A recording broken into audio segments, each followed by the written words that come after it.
Isang araw, isang santo, may maligayang pagdating sa channel na nagbibigay pugay sa mga lalaki at babae na nagmarka sa kasaysayan ng simbahan sa buong panahon. Ngayon, 5 ng Setyembre, ipinagdiriwang natin si Santa Inang Teresa ng Calcutta. Kamusta?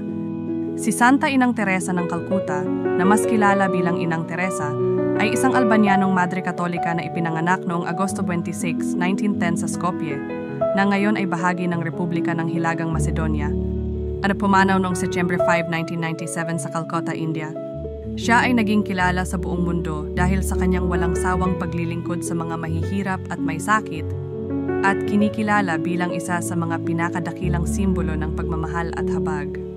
Itinatag ni Inang Teresa ang kongregasyon ng mga misyonera ng pagmamahal noong 1950 sa Calcutta na may layuning maglingkod sa mga mahihirap, may sakit, mga namamatay, at mga inaapi sa lipunan.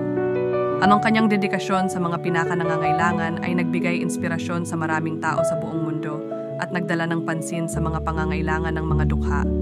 Siya ay tumanggap ng maraming parangal at pagkilala para sa kanyang makataong gawain, kabilang ang Nobel Peace Prize noong 1979. Ngunit palagi niyang pinipilit na ang kanyang trabaho ay hindi para sa pagkilala, kundi sa pagmamahal at paglilingkod kay Heso Kristo na nakikita niya sa bawat taong nangangailangan.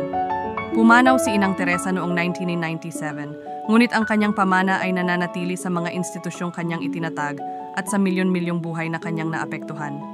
Ang kanyang buhay at gawa ay isang makapangyarihang paalala ng dignidad at halaga ng bawat tao, anuman ang kanilang kalagayan. Narito ang isang dasal para kay Santa Inang Teresa. Santa Inang Teresa ng Calcutta, ikaw na nag-alay ng iyong buhay sa paglilingkod sa mga pinakamahirap sa mga mahirap, tulungan mo kaming makita ang mukha ni Jesus sa bawat taong aming makakasalubong.